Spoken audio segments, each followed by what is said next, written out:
Tequila, Heineken, pas le temps de niaiser. Question. Est-ce qu'il existe un meilleur remède qu'un bon gros burger contre la gueule de bois? Réponse. Je pensais que non, mais en fait, oui, il y en a plein à travers le monde. Même si de temps en temps un petit verre ça détend, l'alcool est à consommer avec modération. T'as un médecin? Quoi? T'as un médecin? Est-ce que t'es prêt à décoller? Attache la ceinture.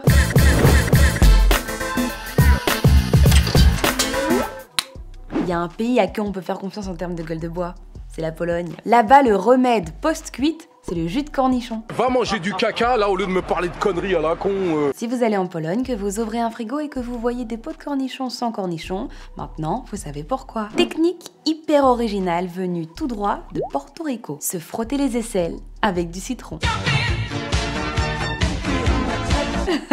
Les portoricains utilisent cette technique en prévision d'une soirée arrosée. En fait, ils assurent que ça leur permet de combattre la déshydratation.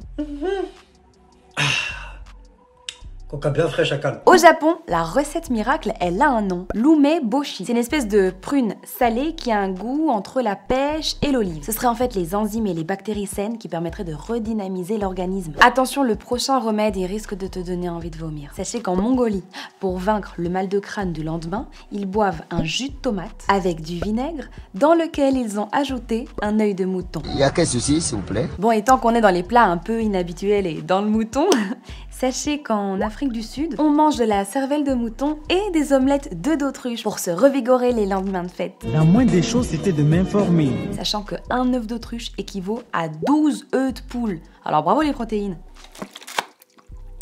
Direction le Pérou. Là-bas, on boit du lait de tigre. Mais pas de panique, c'est ni du lait ni des tigres, c'est juste le nom. Je sais pas si tu délires ou si tu fumes la drogue. En fait, c'est une boisson à base de ceviche, jus de poisson, jus de citron vert, piment, poivre, sel, oignon, etc. C'est une sorte de soupe, quoi. Tu as créé quelque chose de mauvais.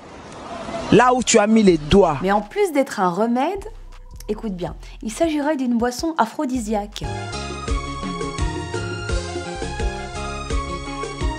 C'est une soupe multitâche, quoi. Au Danemark, ils ont décidé de combattre le mal par le mal parce que contre la gueule de bois, ils s'enfilent une bière. Mais pas n'importe laquelle, elle s'appelle la Reparationsbier. Bon, le problème, c'est que t'as quand même un risque d'en prendre une deuxième, puis une troisième, puis une quatrième, puis du coup, tu règles pas vraiment le problème, quoi. Trop c'est trop! On peut pas accepter ça! Allez, on finit notre petit tour du monde avec Haïti. Là-bas, on pratique le vaudou pour soigner la gueule de bois. Bon, moi, je trouve ce remède pas super efficace et même un petit peu drôle en fait. Les Haïtiens pensent qu'en perçant le bouchon de la bouteille qui vous a fait du mal de 13 punaises, ça soulagera votre gueule de bois. Sache que l'alcool en fait, ça déshydrate le corps, donc quand tu sens que t'as exagéré, fais comme moi, tu bois de l'eau en grande quantité avant de dormir et le lendemain, je te jure, ça ira déjà beaucoup mieux. J'adore l'eau. Dans 20-30 ans, il n'y en aura plus. Toi, c'est quoi ton remède à toi pour les gueules de bois et les lendemains difficiles? Tu me dis tout ça en commentaire et moi, je lirai tout ça en détail jusqu'à la prochaine escale. Et à demain, ou pas?